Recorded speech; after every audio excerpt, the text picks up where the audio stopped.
나에게 사줬다 해도 내가 그런 감정을 느끼게 만들지는 못했을 거예요. 피아노 참 치고 싶은 그 아기 때 있잖아요. 그때 사주지 않고 그 시절이 지난 다음에 100대를 사줘도 그만큼 감동은 없다는 것이죠.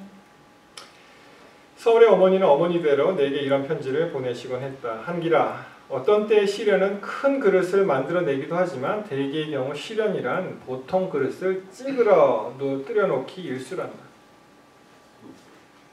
Anyway, 미국 생활 5년 만에 자기 아내죠. 그녀는 변호사가 되었고 나는 신문사의 지사장이 되었다. 현지 교포 사회에서는 젊은 부부의 성공 사례로 일컬어지기도 했다. 방 하나짜리에서 벗어나 바닷가가 내려 보이는 언덕 위에 3층짜리 새 집을 짓고 이사한 한 달 뒤에 그녀와 나는 결혼 생활의 실패를 공식적으로 인정해야만 했다. 바꿔 말하면 이혼에 성공했다. 그때그때의 작은 기쁨과 값싼 행복을 무시해버린 대가로. 무슨 말입니까? 나중에 해야지, 나중에 좀 이렇게 해야지, 형편피면 해야지 할 때 지금 현재를 살아가는 그러한 기쁨을 다 놓치는 거예요. 그리고 결국은 이상한 방향으로 흘러갔다는 것입니다. 우리 화이프님께서 주신 이 증언의 말씀을 보더라도 우리가 현재를 즐거워하지 않는다는 거예요. 우리가 현재를 감사하고 느끼고 즐거워하고 찬양하고 이래야 되는데 그렇게 하지 아니하고, 그리고 미래에 일어나지 않을 수도 있는 엉뚱한 그런 염려와 근심과 걱정을 끌어다가 가불에다가 그걸 갖다가 한다는 것입니다. 한번 읽어보겠습니다. We need to trust in Jesus daily, hourly. 우리는 매일 매시간 예수님을 의지할 필요가 있다. He has promised that our day is our strength shall be. 주님은 매일에 필요한 힘을 주시겠노라고 약속하셨다. By His grace we may bear all the burdens of the present and perform its duties. 그분의 은혜를 통하여 우리는 현실의 모든 짐을 지고 그 의무들도 수행할 수가 있다. But many are weighed down by the anticipation of future troubles. 그러나 많은 사람들은 장래의 어려움을 미리 짐작하고 압도당한다. 그들은 내일의 짐을 오늘로 끌어다 지려고 끊임없이 애쓴다. 없는 거예요. 지금 이 오늘 사는 그런 기쁨이 없는 것입니다. 그들의 어려움 중 대부분은 상상에 의한 것들이다. 이러한 사람들을 위해서는 주님께서 아무런 도움도 갖추어 놓지 않고 계신다. 그분은 오직 오늘을 위한 은혜만을 약속하신다. 그분은 내일의 염려나 어려움을 미리 끌어다 지지 말도록 우리에게 명령하시는데 이는 한날 괴로움은 그날에 족하기 때문입니다. 그리고 말씀을 이어갑니다. 예상되는 불행을 끝없이 고민하는 습관은 지혜롭지 못할 뿐만 아니라 비그리스도인적이다. 그런 사람들은 그리스도인이 아니라는 거예요. The habit of brooding over anticipated evils is unwise and unchristian. 그런 사람은 그리스도인이라고 얘기하지 말라는 것입니다. 이러한 습관 때문에 우리는 현재의 축복도 누리지 못하고 기회들도 활용하지 못한다. 자, 생각하고요. 우리는 바로 오늘이 우리에게 주어진 마지막 날인 것처럼 인식하고 일하고 기도해야 된다. 여러분, 오늘이 우리의 마지막 날이라면 저와 여러분의 삶이 좀 달라질까요? 오늘이 마지막이라고 생각하시면 그러면 아마 정말 경건하게 살 수 있을 것 같아요. 쓸데없는 내가 이런 일, 잡다한 이런 일을 하다가 내 인생을 마무리했다 그런 소리 듣고 싶지 않잖아요. 정말 귀한 거에다 우리가 투자할 것입니다. 이렇게 된다면 우리의 생애는 얼마나 진지하고 열렬해질 것인가, 또는 우리의 모든 말과 행동은 얼마나 그분을 가까이 닮아갈 것인가.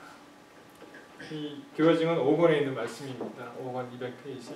여러분, 그래서 하나님께서 우리에게 주신 축복은 이게 daily bread이에요. daily bread. 매일의 양식을 공급을 해주십니다. 막 이렇게 산더미 같이 쌓아놓고 즐기는 그것보다는요, 매일매일 오늘이 아니면 아닌 거예요. 오늘 매 순간, 매일 매 순간 주님과 교제하도록 그렇게 섭리하셨지. 그걸 갖다가 우리가 일주일을 살아가는데 오늘 하루 밥을 왕창 먹고 일주일 갈 수가 없잖아요. 그렇게 인간을 만들지 않으셨습니다. 매일매일 필요한 것을 공급해 주시는데 우리의 삶 가운데 그런 매일매일의 연결고리가 끊어져서 산다면 그것은 굉장히 비현실적인 그리스도인의 삶을 사는 것입니다.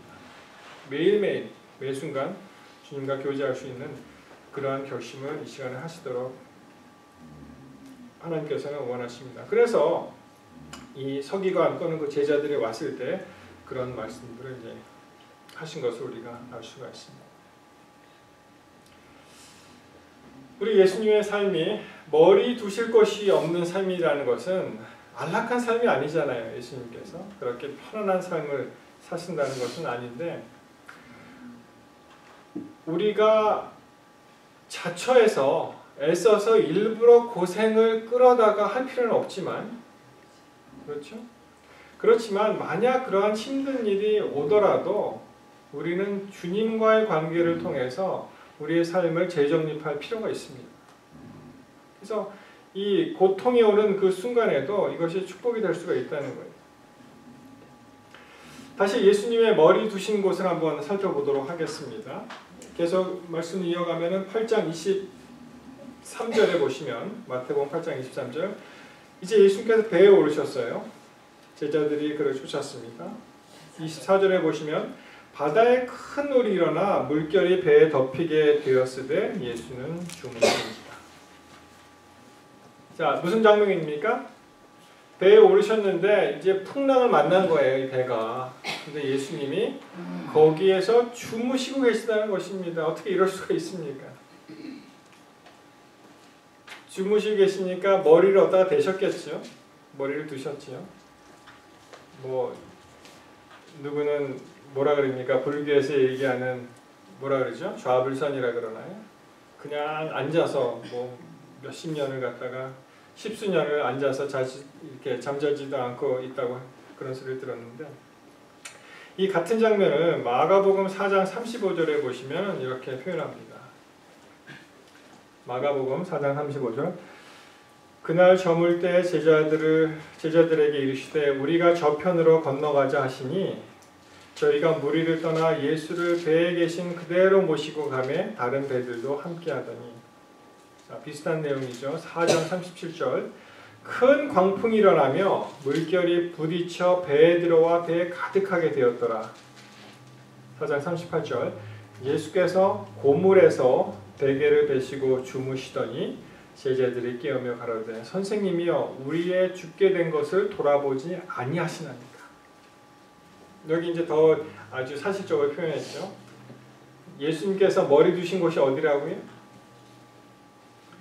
38절 예수께서는 고물에서 베개를 베시고 주무셨다라는 말이 나옵니다. 이 고물은 그 오래된 물건 못 쓰는 정크가 아니고 이 뱃고물을 얘기하는 것입니다. 뱃고물. 이 뱃고물이 어딘지 아세요? 배가 이렇게 있으면은 이것을 다른 말로 선미라 그래요. 배 끝부분이죠. 이 배 앞부분을 이물이라고 합니다.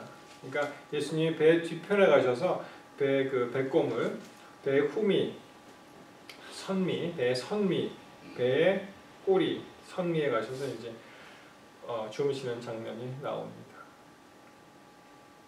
그래서 이 말씀을 보시면은 8장 20절에는 인자는 머리 둘 것이 없다고 말씀하시면서 머리 둔 것을 찾아보니까 곧 28절에 보니까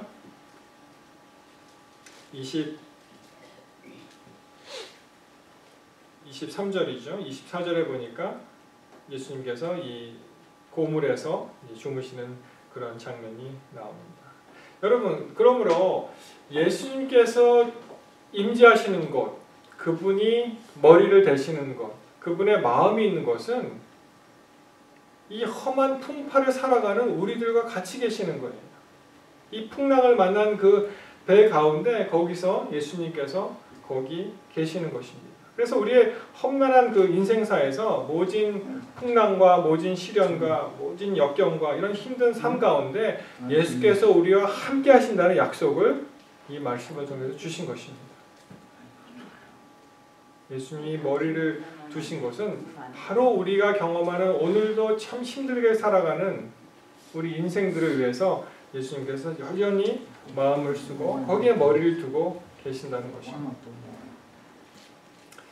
맞습니다. 우리가 인생을 항해하는 배에 비유한다면 뭐 배를 타고 가신 분들은 아시겠지만 뭐 항상 그렇게 뭐 풍랑이 거칠고 태풍을 만나는 것은 아니지만 그렇다고 항상 잔잔한 상태로 그 어떤 목적지에 갈 수 있는 것도 아닙니다. 그래서 때로는 우리가 광풍도 만나고요. 때로는 큰 태풍도 만나고 때로는 아주 심한 파도도 만나고 그런 날이 참 많지 않습니까? 그래서 광풍이 몰아치고 참 어려운 세상에 바람 잘 날 없다는 그런 말도 있듯이 항상 문제는 있는 거예요. 우리가 살아있는 한 죽은 사람은 문제가 없어요. 그러나 우리가 살아있는 한 항상 문제는 있고 또 그 문제가 해결되면 다 끝인 줄 알았지만 또 어떤 일이 생깁니까? 또 다른 문제가 생기는 거예요. 문제가 있고 또 해결되면 또 생기고 또 해결되면 또 생기고 그런데 정말 복음은요. 이것이 우리 다 살아오셨잖아요. 해결 안 되고 결국에는 다 해결된다는 것입니다. 이것이. 결국 해결 안 될 문제가 예수님 안에서는 없다는 것입니다. 우리가 때로는 그 앞에 보이는 그러한 광풍 때문에 뒤에 계시는 예수님이 안 보이는 거예요. 사실은 이 더 힘든 그러한 역경보다 더 크신 분이 예수님이신데 너무 크시다 보니까 그걸 못 보는 그런 경우가 있습니다. 제자들이 마찬가지로 그랬습니다. 그래서 어떻게 했습니까? 제자들, 어부 출신 제자들이 많았죠. 평생을 이 물과 함께, 배와 함께 한 사람들입니다. 그래서 열심히 이 난관에서 극복하려고 그들이 열심히 자기 노력으로 열심히 행합니다. 근데 그게 안 되는 거예요. 점점 안 됩니다. 그런데 시대의 소망을 한번 보시면 갑자기 번갯불이 번쩍할 때 환해지잖아요. 그때 그들이 예수님의 얼굴을 보게 됩니다. 예수님이 저희 계십니다. 저는 이 말씀을 읽을 때 보면은 물론 우리가 예수님 다 해주십시오 그리고 감나무 밑에서 감 떨어지라고 입 벌리고 기다리라는 말은 아닙니다. 그렇죠? 그러나 우리가 모든 일에 있어서 좀 우선순위를 좀 바꿔야 되지 않나 그렇게 생각을 해봅니다. 우리가 막 우리의 힘으로 열심히 예수님은 옆에 그냥 하나의 액세서리로 이렇게 두지 마시고요. 그렇게 두고 그냥 우리끼리 막 우리의 힘으로 하는 것이 아니라 먼저 예수님을 찾아가서 먼저 도움을 구하고 먼저 기도하고 예수님을 깨우는 일이 필요하지 않을까 이렇게 생각을 합니다. 여러분 미국에서 운전면허 보실 때 운전면허 시험 볼 때 어떻게 단번에 합격하셨습니까? 쉽게 따셨어요? 운전면허? 뭐 쉽게 따신 분도 있고 뭐 몇 번 하신 분도 있겠죠. 뭐 상대적으로 한국에 비해서는 지금도 뭐 한국은 많이 쉬워졌다고 하지만 한국에 비해서는 쉽게 따잖아요, 미국에서는. 근데 한번 그 이제 유학생으로 온 목사님이 나와서 간증을 하는데 자기가 운전면허 딴 게 너무 기뻐서 자기가 헌금을 100불 했다는 거예요. 하나님 감사합니다. 그러니까 이제 운전면허를 쉽게 딴 그 옆에 유학생들이 막 이제 좀 놀리는 거야. 당신은 뭐 그런 일로 그렇게까지 할 필요가 있느냐 뭐 이렇게 얘기를 했다 그래요. 근데 이분이 그게 아니에요. 그게 아니고 우리가 큰 일에만 예수님께 매달리는 그런 경향이 있잖아요. 그러나 그의 삶 자체가 아주 작은 일에도 예수님 없이는 이것을 해결하려고 그렇게 생각 안 하는 사람이었습니다. 아무리 작은 일이라도 예수님께 의지하고 그분한테 가서 또 그분의 지혜를 구하고 또 그분께서 선하게 인도하시는 그런 섭리를 받고 싶은 겁니다. 마찬가지로 이 제자들이 물론 자기네 힘대로 이렇게 해갖고 그 난관을 벗어날 수 있을지언정 그렇다면 예수님과는 멀어지는 거잖아요. 그렇지만 먼저 그거 하지 말고 예수님을 먼저 깨워서 예수님께 먼저 알려서 예수님의 임재를 먼저 체험하고 예수님께 먼저 그 마음을 드렸다면 그의 삶이 달라지고 그 역시 우리의 삶도 달라지지 않을까 그렇게 생각하게 되었습니다. 그럼 오늘도 우리 그 젊은 청년 크리스가 나오지 않았지만 전에 우리 기도 시간에도 잠깐 그런 그 개인적인 얘기지만 그런 얘기를 했잖아요. 참 어떻게 그럴 수 있을까 그런 생각을 해봅니다.